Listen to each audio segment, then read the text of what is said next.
ก็ขอเจริญพรธรรมสวัสดีมายังศรัทธาญาติโยมสาธุชนพุทธศาสนิกชนทุกท่านเข้าสู่ช่วงที่2ของรายการธรรมะบันเทิงใจของทางสถานีวิทยุกระจายเสียงแม่ขจารโมเดิร์นเรดิโอ FM 94.50 เมกะเฮิรตซ์ลิงสัญญาณไปที่ 98.75 เมกะเฮิรตซ์วัดห้วยตองซักเรดิโออำเภอจอมตองจังหวัดเชียงใหม่ในรายการธรรมะบันเทิงใจในช่วงที่2ของรายการนี้ต่อมาภาพ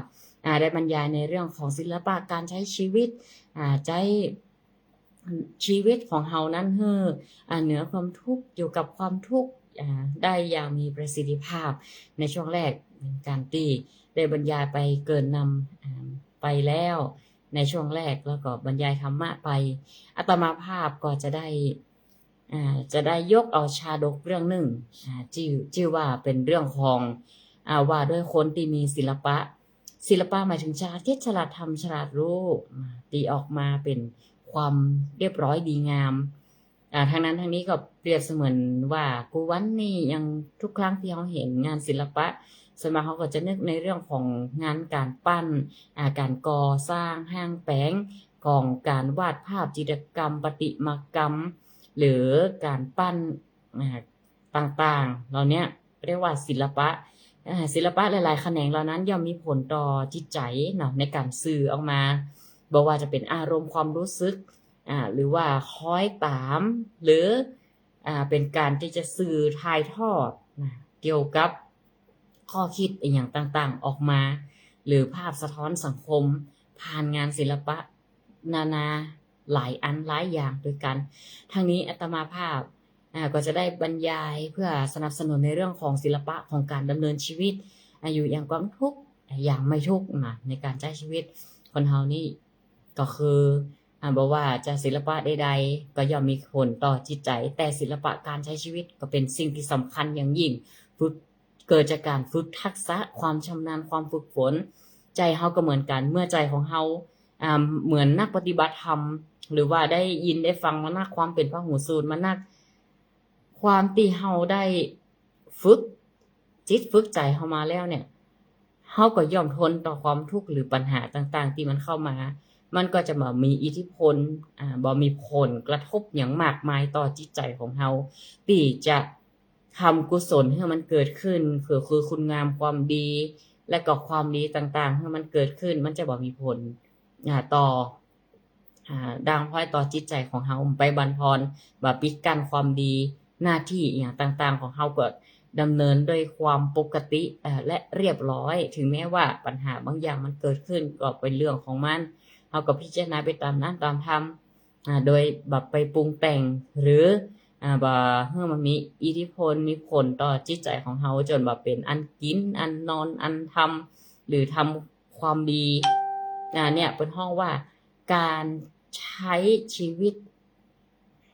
มีศิลปะหรือศิลปะในการใช้ชีวิตอาตมาภาพก็ขอยกในเรื่องหนึ่งเรื่องของสาลิตชาดกชาลิตกะชาดกว่าโดยนะในเรื่องนี้ว่าโดยคนมีศิลปะพระบรมศาสดาทรงปรารภได้เรื่องของภิกษุผู้ฆ่าหงส์รูปหนึ่งนะก็เป็นต้นเหตุของการแสดงชาดกเรื่องของคนมีศิลปะในที่นี้เพราะว่ามีภิกษุรูปหนึ่งเคยได้ได้เรียนวิชาดีดกรวดดีดก้อนกรวดเนี่ยนะดีดก้อนกรวดเนี่ยดีดออกไปเนี่ยชำนาญอย่างยิ่งเป็นอันดีแล้วเมื่อบวชแล้วก็บ่สู้บ่พอใจศึกษาเราเรียนและปฏิบัติให้เกิดสำเร็จประโยชน์แต่ว่าในเวลาต่อมาน่ะวันหนึ่งก็มีหงส์อยู่2ตัวบินผ่านมาภิกษุรูปนั้นก็ได้หยิบเอาก้อนกรวดดีดไปต่อยหงส์ที่มันบินมาน่ะศรัทธาญาติโยมหงส์ก็ตกใจเหลียวหน้ามาพอภิกษุนั้นก็ดีดกรวดต่อยไปแหมลูกหนึ่งก้อนหนึ่งก็ไปถูกใส่ในตาของหงส์ทะลุออกแหมข้างหนึ่งหงส์ตัวนั้นก็ตกลงมาในทันทีภิกษุตั้งหลายหันแบบนี้เนี่ยการกระทำของภิกษุรูปเนี่ยก็ไปกราบทูลต่อพระพุทธองค์ขณะเดียวกันพระพุทธองค์ก็จึงทรงติเตียนภิกษุรูปนั้นด้วยประการต่างๆเลยก็มีพุทธดีกาตรัสว่าดูก่อนภิกษุทั้งหลายภิกษุนั้น ก็เกยเป็นคนบ้านเฮาคนลวกเองเนาะ คนลวกคนฉลาดคนหนึ่งมีวิชาดีกวดมาแล้วแต่ปางหลัง แล้วก็เอาไปใช้ในทางที่บ่ถูกต้อง ก็เลยตัดสอนยกเอาอดีตชาติ ว่าในกรุงพาราณสีมีปุโรหิตของพระเจ้าพรหมทัตอยู่คนหนึ่ง เป็นคนอู้นัก เจรจานัก แล้วก็เริ่มเจรจาแล้วก็บ่ยอมให้โอกาสคนอื่นได้อู้ได้คุยได้เจรจาเลยปล่อยให้เพิ่นตัวอู้อยู่คนเดียว พระมหากษัตริย์ก็ทรงรำคาญน่ะรำคาญใจไข้ควรก็เลยหาอุบายให้ปุโรหิตนั้นเจรจาแต่น้อยอยู่เป็นเวลาเมื้อนั่นน่ะแต่ก็บ่สำเร็จ ปากมันนักแต่บ่สำเร็จตามพระราชประสงค์หรือตามใจของพระมหากษัตริย์ที่จะให้ปุโรหิตอู้น้อยลงครั้งนั้นก็มีบุรุษเตี้ยคนหนึ่งเป็นคนที่ชำนาญในการดิดก้อนกรวดวันหนึ่งละอ่อนก็ได้หันบุรุษเตี้ยคนนั้นนั่งบนรถน้อยๆแล้วก็ก้อยลากออกไปจากประตูพระนครตีหิมประตูพระนครก็มีต้นไทรใหญ่ต้นหนึ่งญาติโยมมีกิ่งและใบที่สมบูรณ์ดีใบเขียวดกดีนะละอ่อนหมู่นั่นก็กล่าวแก่บุรุษเตี้ยนั้นว่าถ้าท่านทำใบไม้เป็นรูปต่างๆได้พวกเขาก็จะให้ทรัพย์สมบัติเงินทองแก่ท่านแล้วก็บุรุษเตี้ยก็ดีดก้อนกวาดขึ้นไปถูกใบไม้ทะลุเป็นช่องๆปรากฏว่าเป็นหูบต่างๆได้ตีได้พนันกันเอาไว้เวลานั้นพระเจ้าแผ่นดินเสด็จประพาสพระราชอุทยานก็พอดีเสด็จมาถึงสถานที่นั้นเมื่อละอ่อนก็เลยเห็นก็ป้ากันวิ่งหนีไปก็ละให้บุรุษเตี้ยในตีหันอยู่คนเดียวเมื่อพระมหากษัตริย์เสด็จไปถึงก็ได้ทอดพระเนตรเห็นใบไม้ที่ออกนะเต็มต้นเป็นหูบเม้งต่างๆก็แปลกก็ทรงเงยหน้าขึ้นพอถือพระพักทอดพระเนตรก็ได้เห็นใบไม้นะทะลุเป็นช่องน้อยช่องใหญ่เป็นหูบสัตว์จิงสาลาสัตว์เป็นหูบนกหูบกวางหูบฟันหูบงอหูบควายหลายอันหลายประการห้อยตะนงตะนังก็เป็นรูปต่างๆอยู่บนต้นไม้จึงมีพระราชองค์การรับสั่งถามว่าคนใดเป็นทำให้ใบไม้เนี่ยเป็นรูปสัตว์ต่างๆเฮียอีได้ราชบุรุษผู้หู้ตีหู้ความเป็นไปเป็นมาก็กลับทูลว่าบุรุษเตี้ยคนนี้เป็นคนกระทำก็เลยมีความคิดว่าพระราชาก็ได้ดำริว่าถ้าเฮาได้บุรุษเตี้ยเนี่ยคนนี้ไปบุรุษเตี้ยคนเนี่ยไปเห็นก็จะพอแก้ความอึดอัดใจของเฮาได้จึงโปรดให้นำบุรุษเตี้ยเข้าเฝ้าและตัดเล่าถึงเหตุการณ์ให้ถามว่าสามารถทำให้ปุโรหิตเนี่ยจากเป็นคนอู้นักเนี่ยอู้น้อยๆได้ก็ปากมันใหญ่ขนาดอู้ได้ไปเปลืองแต่ว่าจะได้แต่บ่มีเนื้อหาสาระสักอย่างหมอกอู้ได้อีเนาะพอถึงเวลาก็เข้าเฝ้าปุโรหิตก็นั่งตามตีกษัตริย์นั้นจัดเตรียมเอาไว้พระมหากษัตริย์ก็เริ่มสนทนากับหมู่อำมาตย์และข้าราชบริวารฝ่ายท่านปุโรหิตแน่ก็ประสงค์จะบอกให้โอกาสคนอื่นได้เงยหน้าได้อู้ขึ้นกับคูณเลยสักคนทันใดนั่นบุรุษเตียคนนี้ก็เริ่มดีขี้แปะสถาเข้ามาในปากของผู้ปุโรหิตทีละก้อนละก้อนตามช่องม่านปุโรหิตจะอู้ก็ต้องหยุดเดินขี้แปะเข้าไปก่อนแต่จะหาหู้ซึกตัวก็ไม่ได้หู้ซึกเป็นนักขี้ไปเลยพอมหากษัตริย์ทรงทราบว่าสิ้นขี้แปะไปขนาดหนึ่งละโอ้กินขี้แปะหู้ตรวจด้วยย่ำย้อมด้วยอย่างเข้าปากเหมือนย้อมด้วยนะจึงตัดสั่งให้ปุโรหิตว่าท่านเกินขี้แปะเข้าไปโอ้จัดนักแล้วเนอะทานานหนึ่งแล้วน่ะย่ำหู้ซึกตัวคะเป็นเพราะท่านเป็นคนอู้นักล่ำไปปักหน่อยล่ำไปมานี่บ่อาจจะให้ขี้แปะหน่อยไปได้ก็เลยไปดื่มน้ำใบประยงสำลอกออกมาเสียจึงบ่เป็นอันตรายแต่ฝ่ายปุโรหิตเมื่อได้ฟังพระราชองค์การเสียแล้วก็มีความอดสูแก่หมู่เสวกามาตย์ราชมนตรีหมู่ทหารอย่างต่างๆในราชบริวารที่แวดล้อมกันอยู่หั่นน่ะแล้วก็ได้ไปทำตามพระราชองค์การต่อมานั้นก็บัดเจรจาเหมือนหุ่นก้อนหุ่นหลังละพระมหากษัตริย์ก็ได้สบายใจและก็สมประสงค์ละจึงทรงพระราชทานบ้านโสย4 ตำบลซึ่งมีในทิศทั้ง4แห่งราชธานีอันมีโสย มีซอยฮื้อปีละแสนตำลึงฮื้อแกบุรุษเตี้ยคนนั้น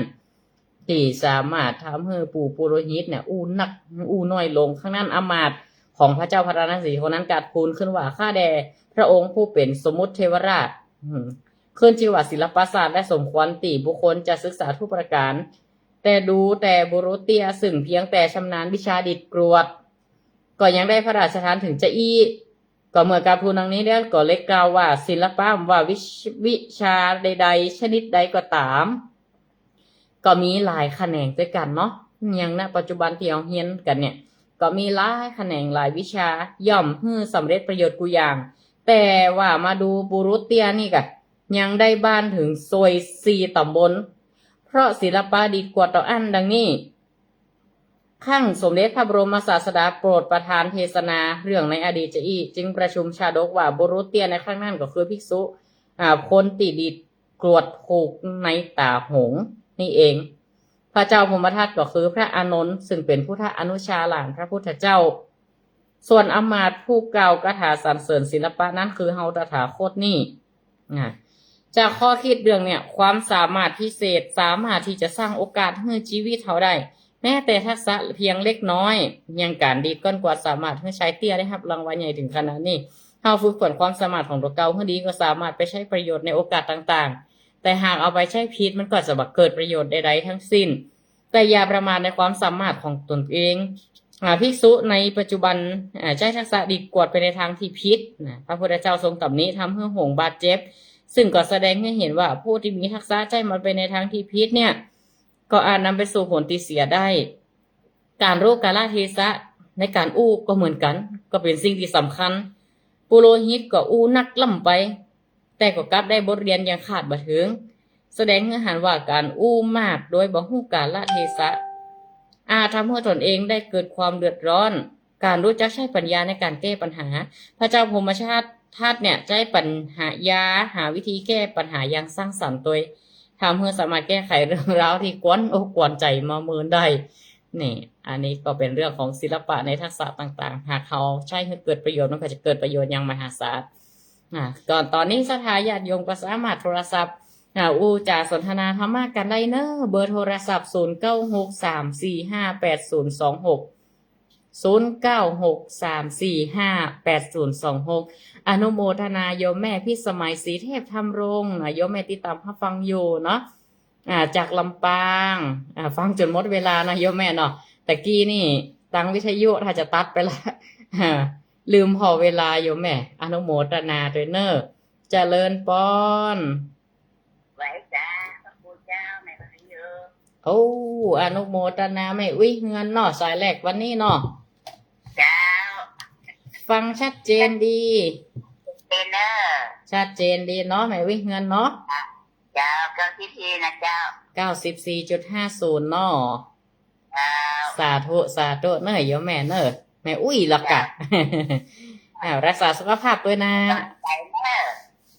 อนุโมทนาขอสุขภาพแข็งแรงเหมือนกันกูคู่กูคนสาธุเจ้าสาธุเจริญปอน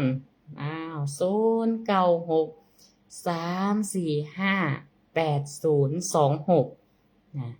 096-345-8026อันว่าการแก้ปัญหาคือการแก้ทุกข์คนเราจะพ้นทุกข์ได้ก็ต้องใช้ปัญญาแก้ปัญหาโดยใช้สตินี่สำคัญหูเนื้อหูตัวให้ก่อนหูจิตหูใจเจริญปอน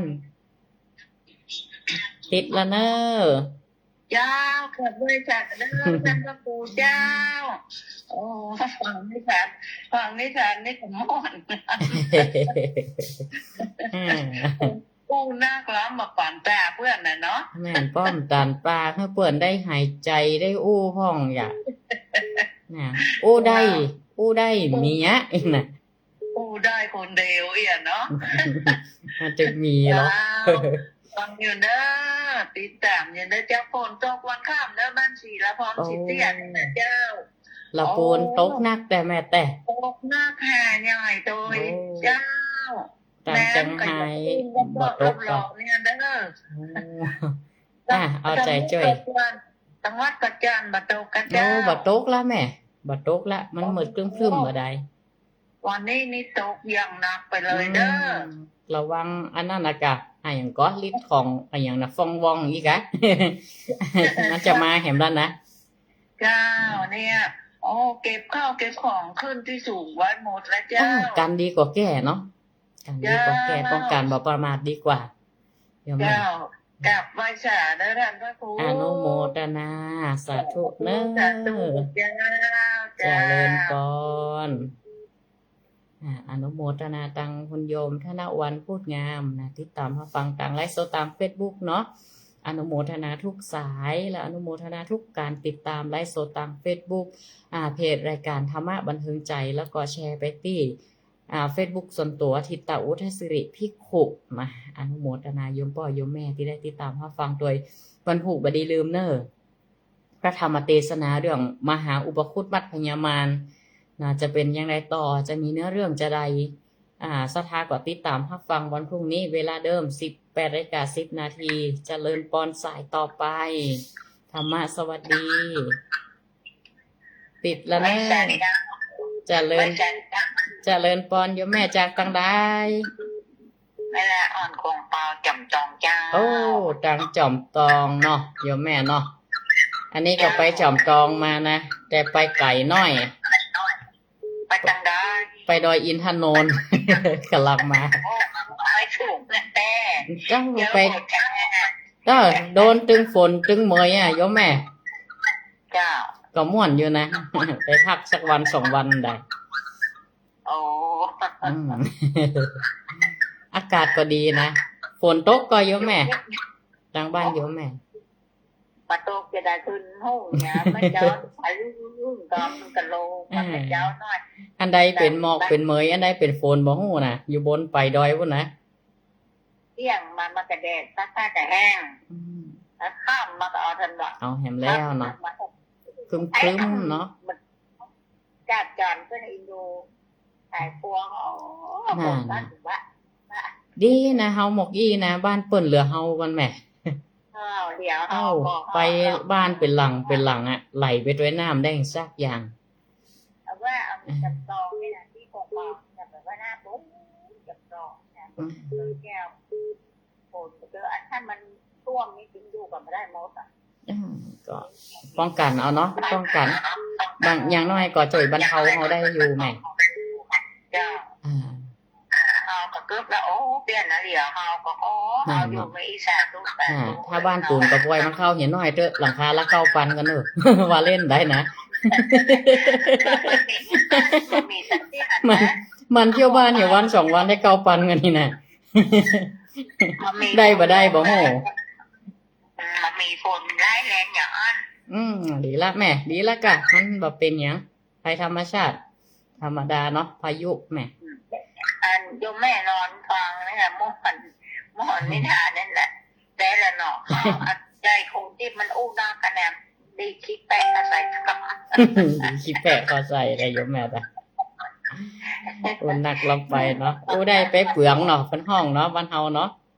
เจ้า โอ้ดีมันมียะไอ้นะ คือบ้านจำตองนี่ยังมาได้หอนดอยนะมอได้หอนที่ไหน อืม อ้าวเจริญปอนเนอะโยมแม่เนอะสาธุสา บาง ธุ ใจเป็นเรื่องสาธุ เจ เจ้า ริญปอนอ้าวสายต่อไปเจริญปอน เจ้า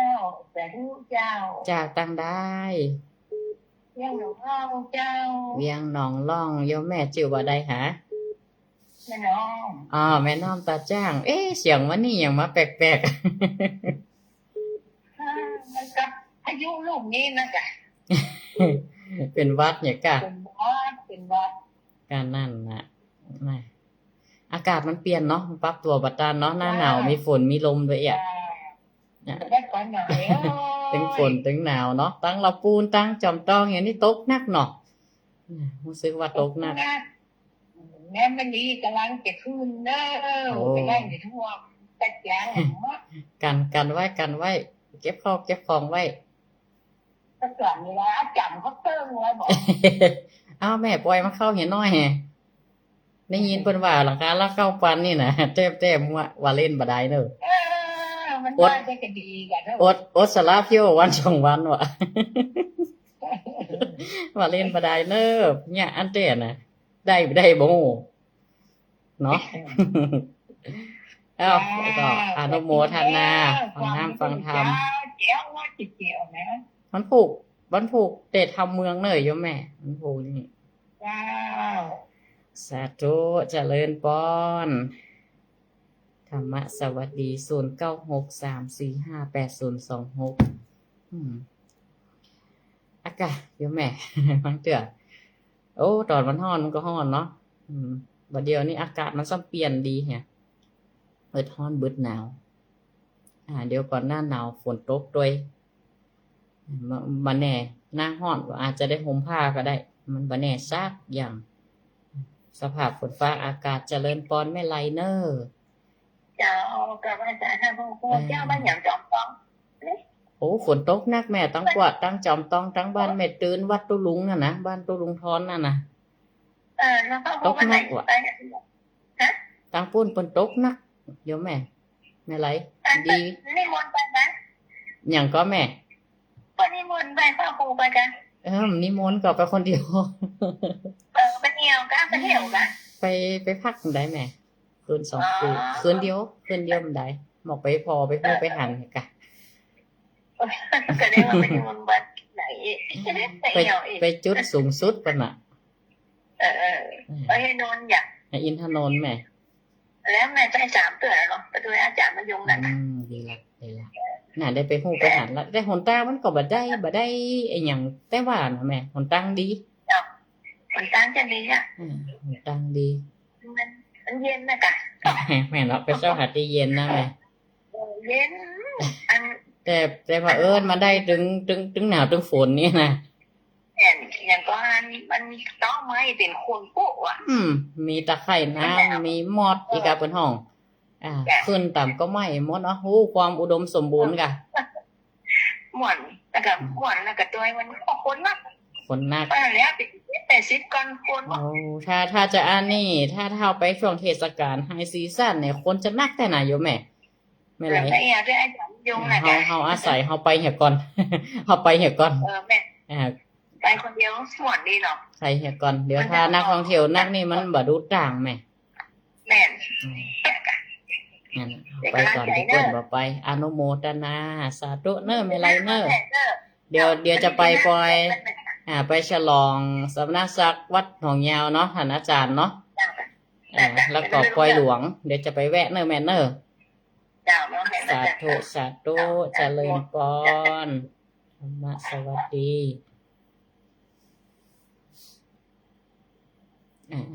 อย่างนี้ครูปริยัติธรรมวุฒิเนาะหรือว่าท่านอาจารย์พระมหาสมชาตินันทธรรมิโกก็จะมีปล่อยหลวงวันที่16แล้วก็ฉลองสมณศักดิ์ในวันที่15เดือนพฤศจิกายนที่จะมาถึงนี่เนาะสถาญาติโยมก็ขอแสดงมุทิตานะสักการะ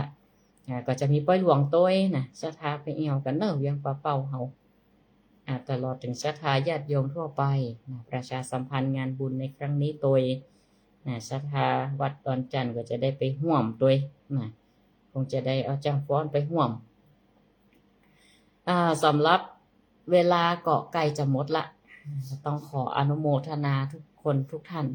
ที่ได้ติดตามรับฟังรายการธรรมะบันเทิงใจมาตั้งแต่ต้นชั่วโมงที่ผ่านมาสำหรับวันพรุ่งนี้ก็เป็นการบรรยายธรรมะเป็นการเทศนาธรรมในช่วงของเทศธรรมพื้นเมืองเรื่องพระมหาอุปคุตมัดพญามารวันพรุ่งนี้โภคที่5มีด้วยกันอยู่6โภคเนอะศรัทธาก็ใกล้จะนี่แล้วนะใกล้จะจบละผูกร้องละผูกที่5แล้วจะเอาเรื่องใดมาเทศแหมนี่เดี๋ยวศรัทธาก็ต้องติดตามรับฟังกันนะข้อคิดคติธรรมในเรื่องของการใช้ชีวิตอย่างมีศิลปะในการนี่อย่างใดอยู่กับปัญหาเพื่อมีประสิทธิภาพบ่เพื่อมีอิทธิพลกับตัวของเฮาบ่เพื่อความทุกข์เพื่อมองเห็นการแก้ปัญหามองเห็นทุกข์เพื่อทะลุปูโป่งที่พระพุทธเจ้าตรัสรู้ก็เพื่ออย่างเพื่อจะได้ว่าสอนเพื่อคนเฮา ฮู้กับทุกข์ก็คือจำหน้ามันไว้ให้ดีจำลักษณะมันให้ดีเฮายังได้อยู่ได้มันให้ได้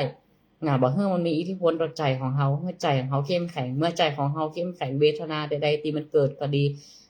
ความโลภก็ดีกฎก็ดีความหลงก็ดีแม้แต่ทุกวันทุกยามปัจจุบันโลกธรรมทั้ง8ที่มันเกิดดับมีสุขมีทุกข์มียศมียศเสริมยศมีลาภเสริมลาภนินทาสรรเสริญอย่างต่างๆเหล่านี้มันเข้ามาแวะเวียนอยู่ละแต่ทำอย่างไรบ่ให้มีอิทธิพลมีผลต่อจิตใจบ่ให้ปิดกั้นความดีของเฮาหรือว่าหน้าที่การงานของเฮาบ่ให้มันมีผลกระทบต่อการใช้ชีวิตของเฮาก็คือให้เรียนรู้ให้มันให้ชัดเจนจำคล้ายๆเฮาจำหน้ามันให้ได้จำลักษณะมันให้ได้อย่าปล่อยวางมันเนี่ยเป็นห้องอุเบกขาที่ถูกต้องแล้วก็นำไปพัฒนาความสามารถของตนเองบ่ว่าคุณจะมีทักษะด้านไหนเฮาฝึกฝนพยายามสร้างประโยชน์และสร้างโอกาสให้ตัวเก่าเฮาได้ศิลปะบ่ว่าจะขนาดใดก็ตามมันก็ย่อมเกิดคุณประโยชน์ให้เฮาหากเอาไปใช้ให้เหมาะสมเนาะการแก้ปัญหาแทนที่จะใช้ความรุนแรงกันโต้เถียงก็ลองหาวิธีที่สร้างสรรค์และความฉลาดรู้และฉลาดทำชีวิตของเฮามีหลายมิติมีหลายรูปแบบอยู่ที่แต่ละคนน่ะอยู่ที่แต่ละคนจะแยกแยะแล้วก็คิดพิจารณาจะใดเพื่อจะให้สัมพันธ์กับชีวิตของเฮาในการใช้ชีวิตให้มันเหมาะสมในฐานะที่เฮานี่เป็นมนุษย์ที่จะต้องฝึกฝนในการสร้างคุณงามความดีสร้างกุศลความดีให้มันเกิดขึ้นก็จะต้องทำให้ต่อเนื่องพัฒนาให้มันครอบคลุมแล้วก็เข้าใจความหมายของคำว่าศิลปะกับการใช้ชีวิตของเฮาก็จะเป็นประโยชน์อย่างยิ่งในการใช้ชีวิตให้มีความสุขในที่สุดที่เฮาปรารถนาก็จะสำเร็จได้ดีการทำกุศลหรือความดีต่างๆก็จะเกิดขึ้นก็ท้ายสุดก็ขออวยพรให้ทุกท่านอยู่ดีมีสุขเหมือนกันกูคู่กูคนเพื่อสิ่งใดปรารถนาสิ่งใดอันเป็นไปด้วยชอบประกอบด้วยธรรมก็ขอสมดังกรรมปรารถนาขอทุกท่านเจริญด้วยอายุวันนะสุขะพละปฏิภาณธนาสารสมบัติเหมือนกันกูคู่กูคนการแสดงพระธรรมเทศนาปอสมควรแก่เวลาเอวังก็มีด้วยประการราชนี้เจริญพรเนอธรรมะสวัสดีกับทุกคนทุกท่านเจริญพร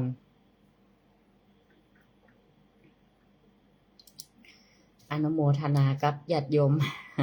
โยมป่อโยมแม่ติดตามผ่านทางไลฟ์สดทาง Facebook เด้อเนอะวันพุธมาฟังกันใหม่รายการธรรมะบันเทิงใจโดยตัวอาตมาภาพพระครูประหลัดณัฐพงศ์ทิตอุทัศิริเจ้าอาวาสวัดดอนจันทร์ตำบลเวียงกาหลงอำเภอเวียงป่าเป้าจังหวัดเชียงรายก็ได้มาจากรายการให้ญาติโยมสาธุชนทั้งหลายได้รับฟังกับปอสมควรแก่เวลาก็ขอธรรมะสวัสดีรับดีนอนดีนิมิตดีล่ำรวยๆเฮงๆปังเหมือนกันกูคนเจ้าภาพพลานามัยสมบูรณ์แข็งแรงธรรมะสวัสดีเนอ